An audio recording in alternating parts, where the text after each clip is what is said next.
Alright, so SBI has finally released their Crystal Raiders update. It is now live, ladies and gentle babies. This is the first update in Albion Online for the year, January 8th, 2024. This update focuses more on guild activities and like ZVZ activities, territories, and all that. But I know most of you guys are solo players, duo players. Not a lot of you have done like guild activities or not your main activity. So if you are looking for this changelog, I will leave a link in the description below so you can go through all of the changes that are happening in Albion Online. But in this video, we are going to look at solo content, crystal weapons, the new balance changes, and all the things that I find interesting in the update. Okay? All right, ladies and gentle babies. The first thing that we are going to talk about, and this is, I don't know if I'm right in this one, but we're going to talk about it, and hopefully we can clarify things. If you know something in the chat, clarify it for me, or leave it in the comment section. All right, here we go. So the crystal weapons is the first one that we're going to talk about. Crystal weapons can be crafted from new artifacts, which are awarded at the end of each guild season via the new Conqueror's chests. Okay, so that already answers the question that I have. They have introduced 3 new weapons, okay? The new artifacts to craft these new weapons are going to be available from the Conqueror's chests that are awarded at the end of the guild season. If you don't know, the guild season lasts 3 months. So does that mean that the new crystal weapons are going to be available 3 months later? That's kind of like the dumbest thing ever.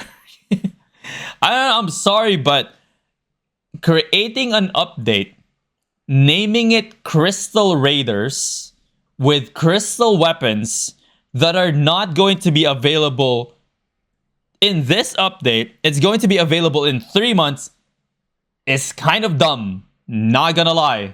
It really is. Because you're hyping us up with new weapons and it's just not going to be available.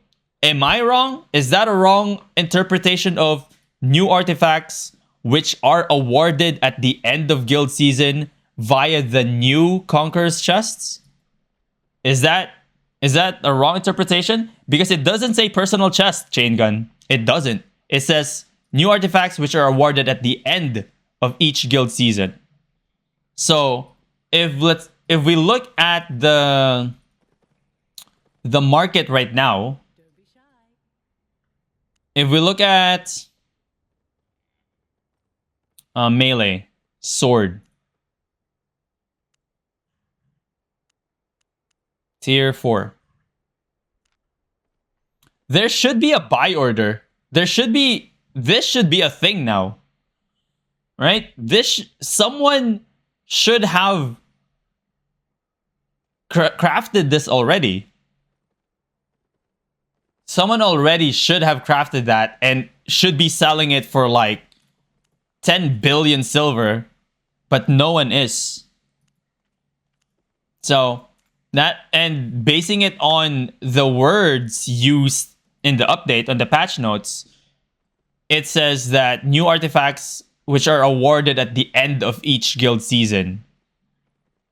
So again, one of the dumbest things ever, in my opinion at least, is like getting us hype up for new weapons and then not giving it to us when the update arrives. You'd be like, oh, 3 months later, we'll give it to you.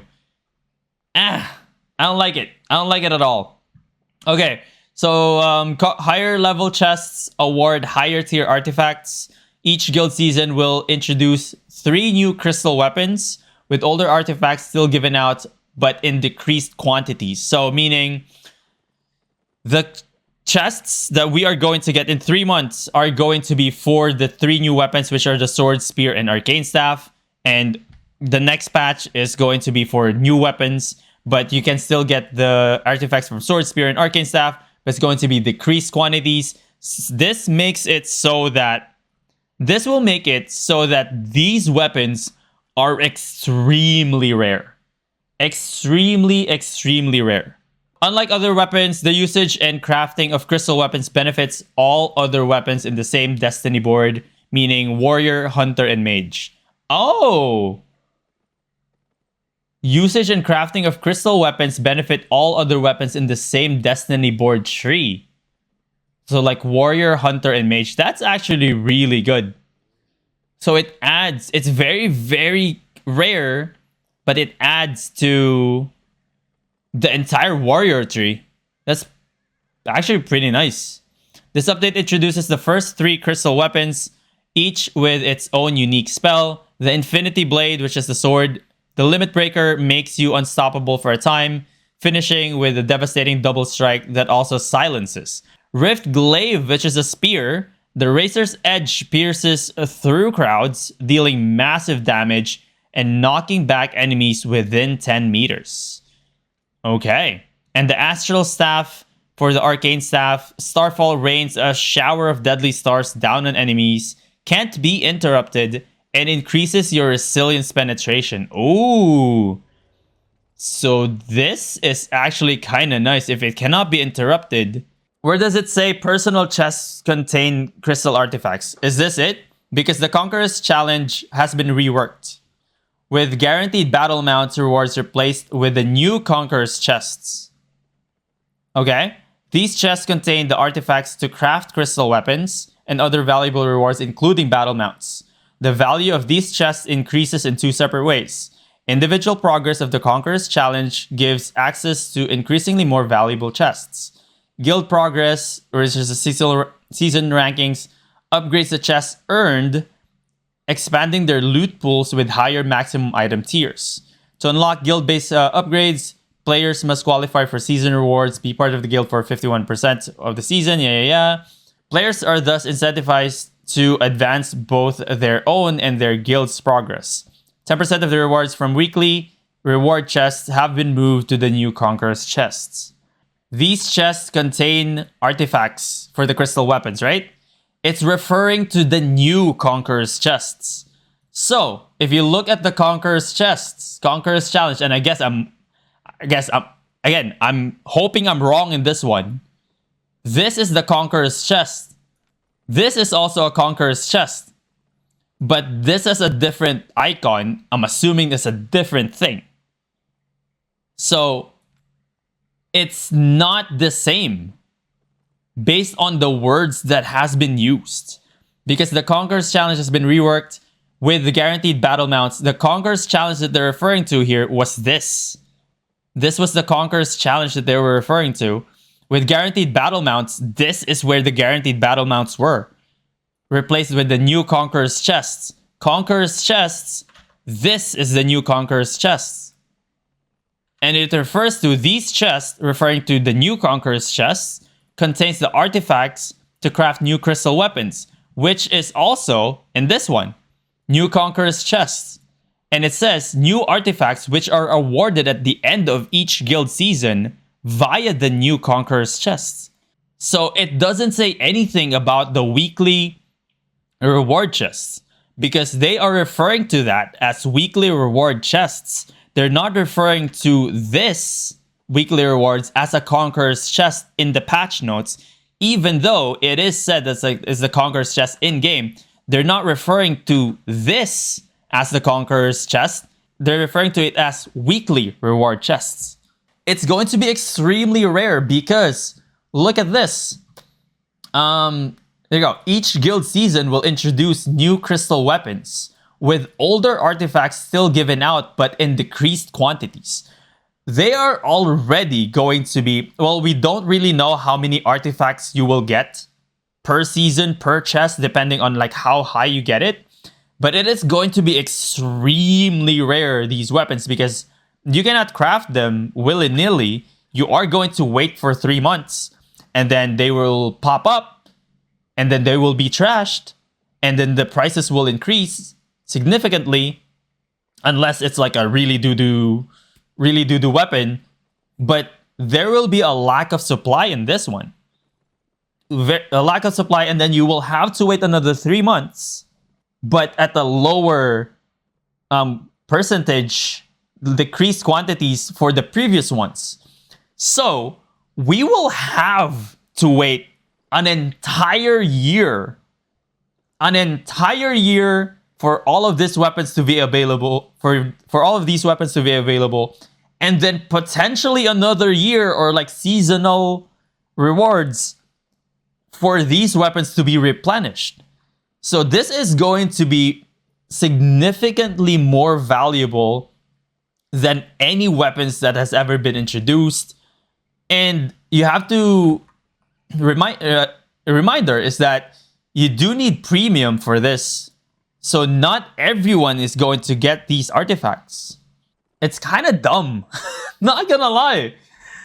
It's like, what? What is happening?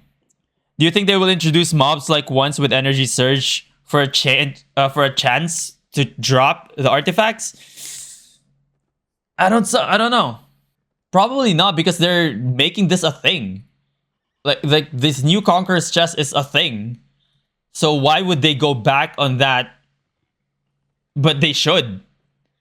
They should see this. If they're not bringing it to this new Conqueror's chest, to this weekly Conqueror's chest, if they're not bringing that artifacts or those artifacts to these, I mean, who will use this? A tier 4 would be like 20 mil at least. You know? I hope I'm wrong. I guess, and again, I hope I'm wrong in this interpretation that I have, basing it on the words that they used. Hopefully it's not clear. I'm just hoping it's not clear, so that they include the new Conqueror's chest or the weekly Conqueror's chest. But it's a dumb idea, bro. It really is. I mean, the solution to this is easy. Make the artifacts be available in the Conqueror's chest, the weekly ones,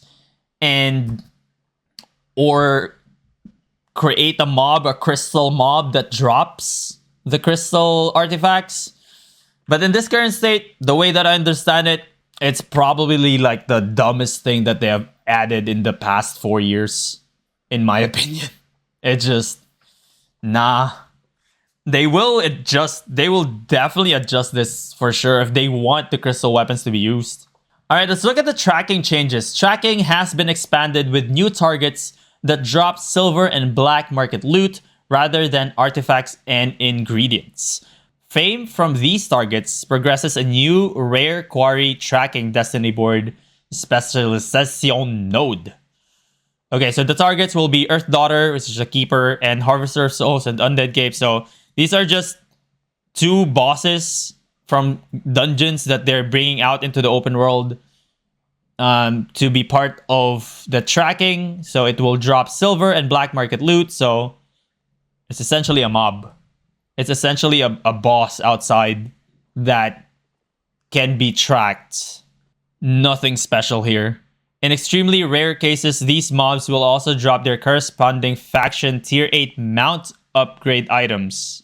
And additional target types will be added in future updates. So the changes to original tracking targets. Example are those that drop artifacts or ingredients. This is actually the part that is more exciting. For small group targets, loot has been increased by 25%. And for large group targets, loot has been increased by 150%.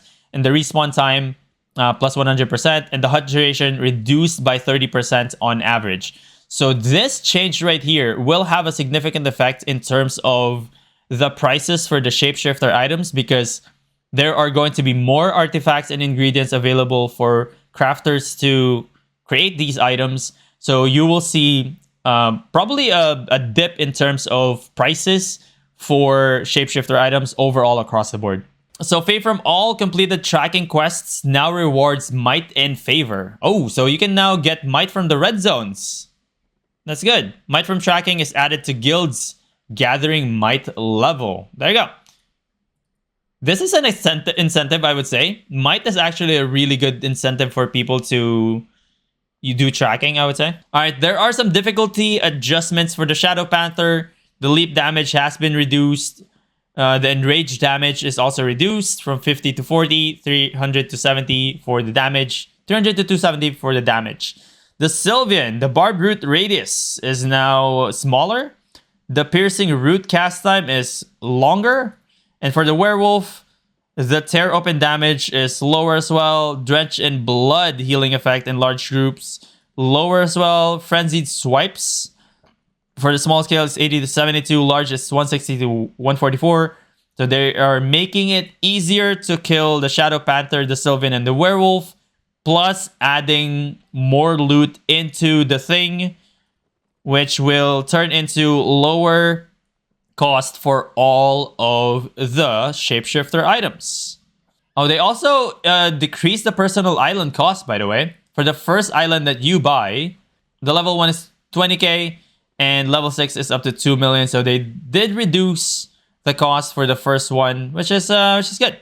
One of the more controversial things that they added, potion item icons updated to better match new rare potions and to align better with their visual effects. Okay, so if you don't know, if you go to consumables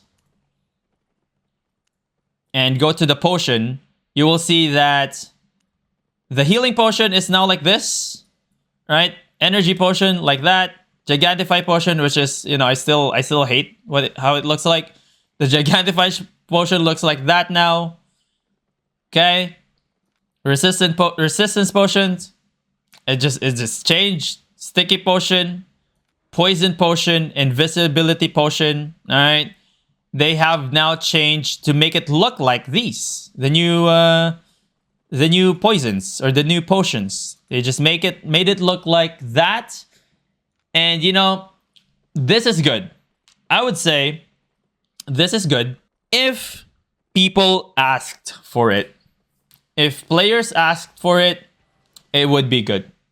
It's not like players have been asking for corrupted dungeons for like 2-3 years. 2-3 years. But they were like, nah. You know what? Players did not ask for this. We are going to redesign all of our potions. People have been asking for metas to be changed and bugs to be fixed. SBI was like, you know what? We're going to put an outline on the blob. SBI is slowly but surely proving to a lot of players that they are so out of touch. I feel like they're so out of touch in their community that they're making these changes that no one asked for while ignoring the features that players have been asking for years. It's just so insane. So insane right now that this is...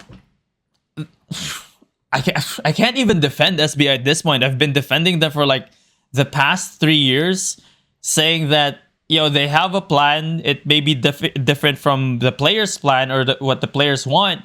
But like this kind of stuff, no one asked for. And like, they're not, I can't even explain it, bro.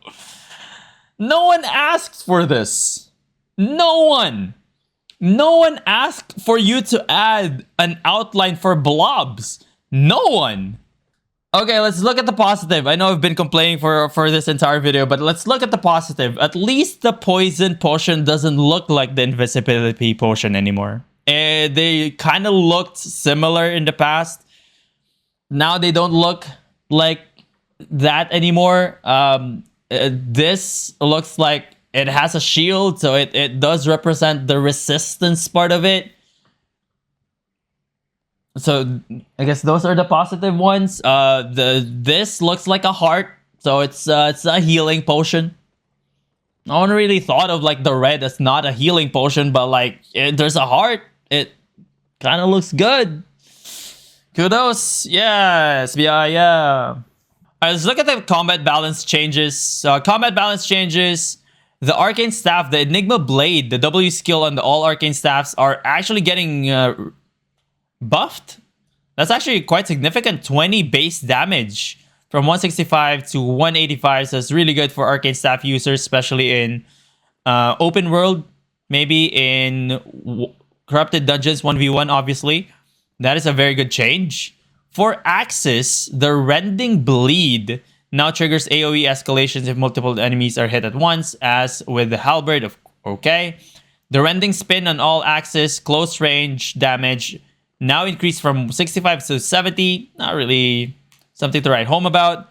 Rending Rage on all Axis third hit removed Rending Bleed charge. So your third Q ability no longer applies a bleed charge. You will have to wait for your first and second Q to cool down before you can bleed charge your opponents. But it's usually the case. Anyways, for Axis, most veteran Axe players don't usually go Q, Q, Q.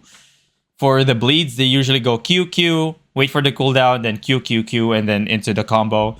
So this doesn't really affect that much in terms of like playstyle, but there's that. Bloody Reap on the Infernal Scythe. Hit delay is now faster. Hit delay on the first hit is now from 1 second to 0.5, and the second hit delay from 0.5 to 0.2. That's a good buff. I can see that working in 2v2 Hellgates, probably in small scale as well. That can work, but it is now slightly buffed. For the Daggers, the Ghost Strike from the Death Givers, the E of the Death Givers, the damage has been reduced by 6.25. Again, nothing to write home about. 6.25, still pretty much the same. Death Givers are still Death Givers. The Holy Staff, the Divine Protection, this is the one that gives you the shield, I think. The heal is now from 115.3 to 160. That is a significant buff, I would say. That is a significant buff. To counteract that, it is going to be from 16 to 19 in terms of energy cost. And it's still not going to be used. It's not going to be used in most cases. Shrinking Curse on the Incubus Mace. The hit delay is now reduced. The stand time is reduced ever so slightly. And they adjusted the hit area to match the indication area, so it's easier to hit your E ability on your Incubus Mace. So those who use Incubus Mace with Blazing Staff in 2v2 Hellgates and in open world one-shots, open world ganking, and also in 2v2 Mists, rejoice, rejoice, rejoice. Another blow to the Quarterstaffs, the Soaring Swipe on the double-bladed staff, the cooldown from 18 to 20. Increase in cooldown. The double-bladed staff is still like one of the meta in the Mists. So this cooldown right here, additional 2 seconds, it's not really going to change anything in the Mist. They're still really, really powerful. So don't worry about not using your double-bladed staff anymore. Just make sure that... just note that you are going to have 2 seconds less on your cooldown on the Soaring Swipe. For all the Shapeshifter Staffs out there, the Shift Charges buff duration, this has been one of the topics that we have talked about when we looked at how the Shapeshifters were going to work back before they were launched. The 30-second buff duration is definitely, I feel like, too high. Too long, 30 seconds that you can just have your charge on you. Now it has been significantly reduced down to 15. So you can no longer just keep on stacking, knowing that you will have your buff for 30 seconds. Now you just have to be faster when it comes to your engages. Okay? Or be more accurate with your Qs and Ws in your human form. Here we go, ladies and gents. Going to the spear, the inner focus on all spears. The channel time has been reduced from 1.8 seconds to 0.8 seconds. But the ticks are, and also the ticks from 10 to 5. So it's easier to get that damage done and to get that movement, to get that damage buff. Speaking of movement buff per tick, it's now from 5 to 8. So the movement per tick for the first one actually got reduced from 50% to 40%. The damage buff per tick stays from 40%, 10 ticks, 40%, 5 ticks as well. So the damage has not been changed. And the buff duration is now from 6 to 4. So they have basically lowered the duration of this, increased or decreased the ticks, decreased the channel time as well. Gosh darn it. So they reduce the duration of this. They also reduce the number of ticks. They also reduce the time for channeling, making it easier to actually get the buff.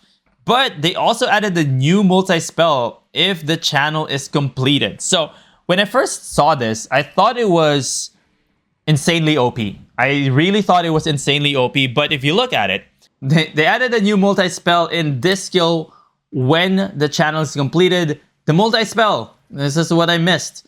You can choose to use this skill or not. If you choose to use this skill after fully channeling your 0.8 seconds, your movement speed is going to be increased by 30% and you are going to be immune to slow, roots, and stun effects for 2 seconds. Now, I have a question. Your inner focus now is 0.8 seconds and there is a new multi-spell. If you choose to use it, okay. So you cannot cheese. You can use your skill, right? But you cannot cheese. What I was trying to do was inner focus, get that stack, all right? Wait for it to be low and use it, and then use the inner focus. So you cannot cheese it. The entire duration of the thing is 4 seconds. I was thinking maybe you could cheese it using the multicast right before the inner focus is done, similar to how you could do it sort of with like the bow. But no, you use inner focus, you use this, and it does not extend your inner focus. Yeah, I was actually thinking that would be like strong and that could be cheesed.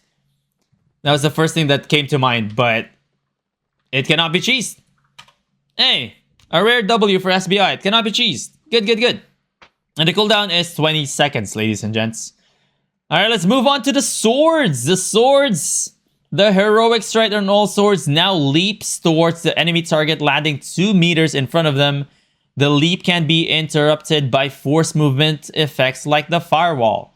The cast range is from 3 meters to 4 meters. The stand time is 0 seconds to 0.2 seconds.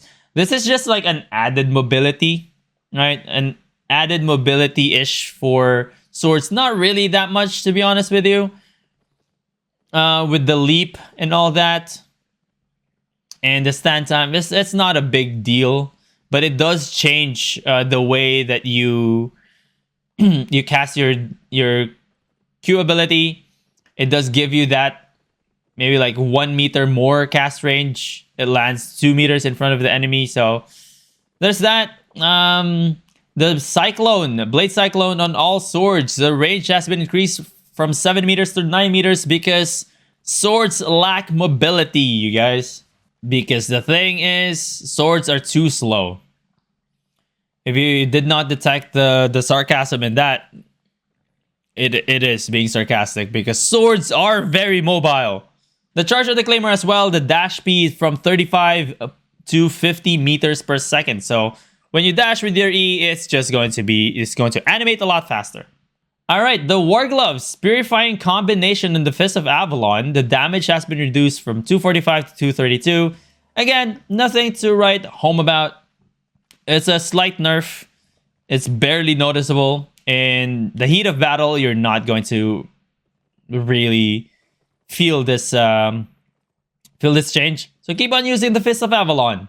The Offhands, the Mist Collar, the cooldown reduction factor from 40% to 12%. I have been using the Mist Collar since they buffed the Pure Mist Snappers. I changed my Taproot for Mist Collar, changed my Pork Omelet for a Pure Mist Snapper for my Fire Staff build. I did not notice it in my testing earlier today. I did not notice anything when it comes to the Mist Collar, when it comes to the overall cooldown of things. It's a slight nerf, but it's barely noticeable, to be honest. Okay, barely noticeable. Now moving to the helmets, the emergency shield on the Guardian helmet. Shield duration 3 seconds to 4 seconds. This is actually kind of nice. This is a very good change. 3 seconds to 4 seconds makes it so that you get more shield.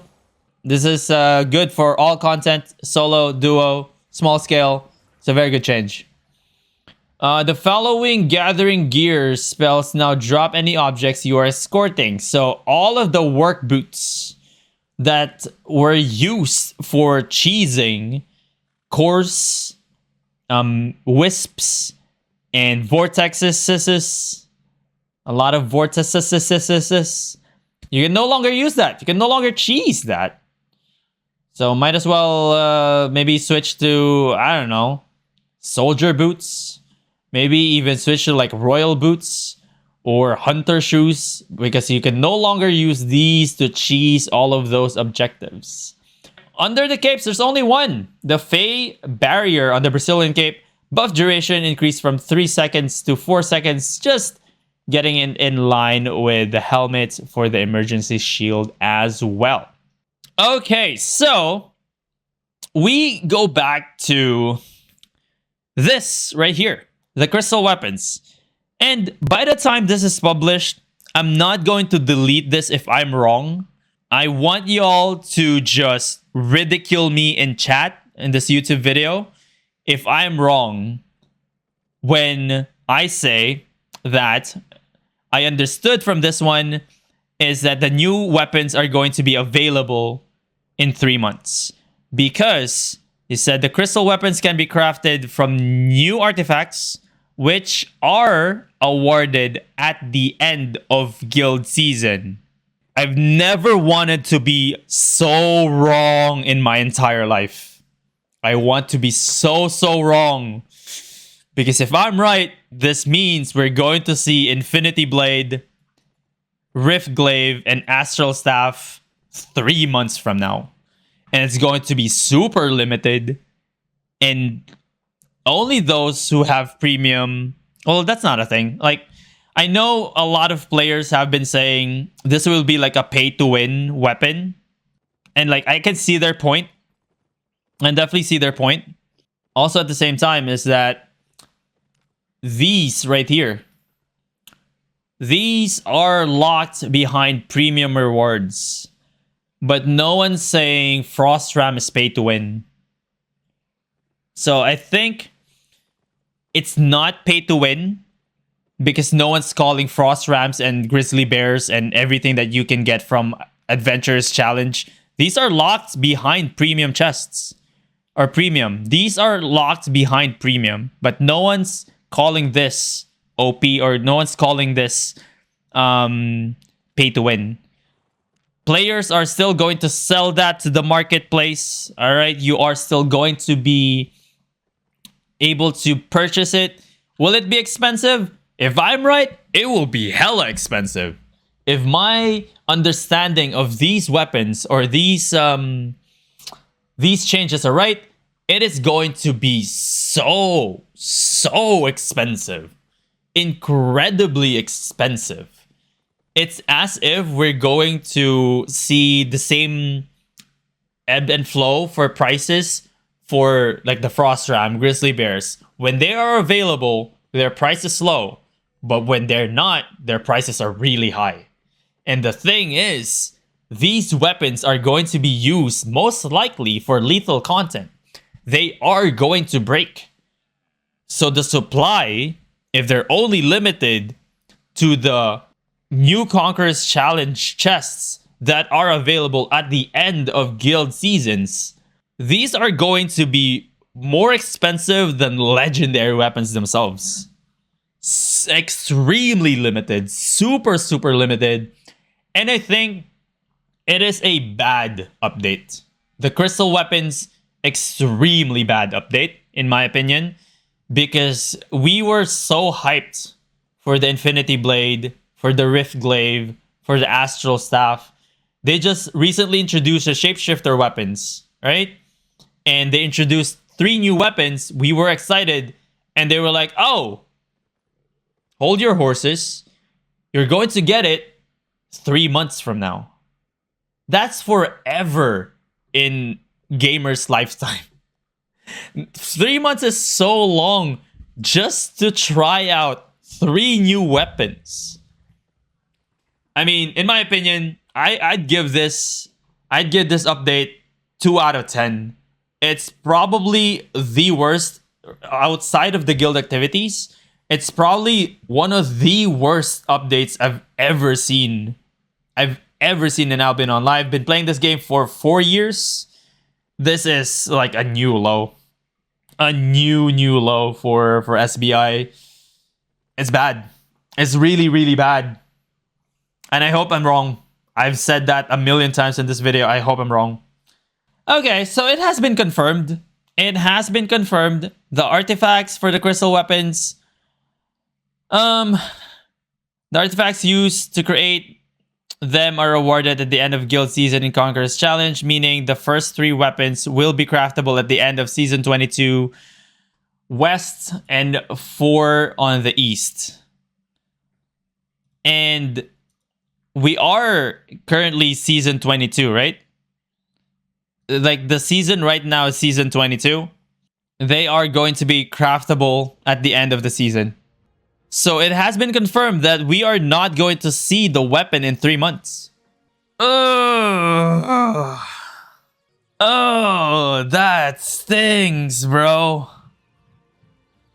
That introducing a weapon that cannot be used in 3 months. Why introduce it now? Why bring it up now? Why not introduce it next season? Why not let players, look forward to it rather than putting it in the game for no reason whatsoever because we cannot even craft the weapon? Yes, technically the weapon is in the game, but no one can make the weapon. In an MMORPG where everything needs to be crafted by a player, you add a weapon in the game that no one can create. I'm trying to wrap my head around it. Why not just delay? Why not say that there are going to be 3 new weapons being added to the game in 3 months, and you are going to grind for it grind for the new artifacts via Conqueror's Challenge, and just say this is going to be so cool, you want to grind, so let us grind and give us the artifacts as soon as you add the weapon in the game. Don't add the weapon in the game and then not give us any way to get the weapon that you just added. How is that a thing? So what was the update about then? It was about the ZVZ. It's about the ZVZ. The weapons are currently the loading screen. When we get the new weapons at the loading screen, it will be different. Yes, exactly. Yeah, it's like teasing a big update, but like they revealed everything and they're just like blue balling all of the players basically. It's very disappointing, you guys.